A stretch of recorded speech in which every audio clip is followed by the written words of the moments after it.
ये उदासीनीकरण क्या होता है?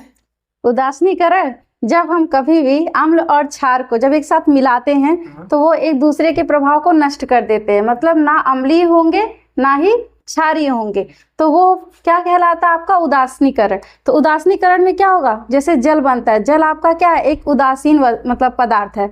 तो आप जैसे यहाँ पे देख सकते हैं कि एग्जाम्पल में दिया है HCl है, NaOH है। HCl आपका क्या है, अम्ल है, NaOH क्या है, क्षार है।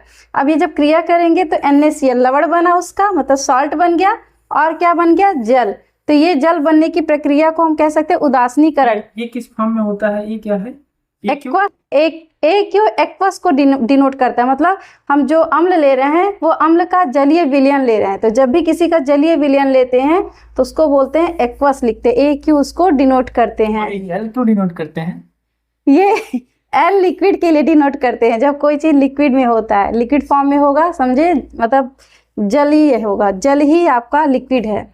और गैस के लिए क्या डिनोट करेंगे? स्मॉल g डिनोट करते हैं। और सॉलिड के लिए आपके क्वेश्चन पूछने से पहले ही मैं बता दे रही हूँ, सॉलिड के लिए स्मॉल s लिखते हैं। अच्छा ठीक, समझ में आ गया। लेकिन उदासीनीकरण एक बार और समझेंगे, ये क्या होता है, उदासीन क्या होता है? उदासीन मतलब वही कि किसी एक दूसरे को जैसे प्रभाव को, उदासीन मतलब क्या, बस सिंपल सा एक दूसरे के प्रभाव को क्या करना, नष्ट कर देना है। मतलब जैसे अम्ल है, अब क्या करेगा, जब भी क्षार से क्रिया करेगा तो जो अगला जो पदार्थ बन रहा है ना ही वो अम्लीय होगा ना ही वो क्षारीय होगा, क्योंकि कर तो रहे हैं दोनों रिएक्शन, मतलब दोनों उदासीन हो जाए। हाँ, दोनों एक दूसरे के प्रबल हैं दोनों तो उदासीन कर देंगे। हाँ, एक दूसरे को उदासीन करेंगे। मतलब जैसे राम रावण तीर चलाते थे, हाँ, एक इक्वल साइज का, हाँ, मतलब इक्वल अगर हाँ का, हाँ, तो बीच में आके खत्म हो जाता था, हाँ, किसी को लगता नहीं था, वही हाँ, बात हो गई ना। हाँ, वो बीच में जाके भस्म हो जाता था। इसी तरह ये भी उदासीन, ये भी उदासीन है। मतलब दो प्रबल प्रबल आएंगे, हाँ, तो उदासीन मतलब ना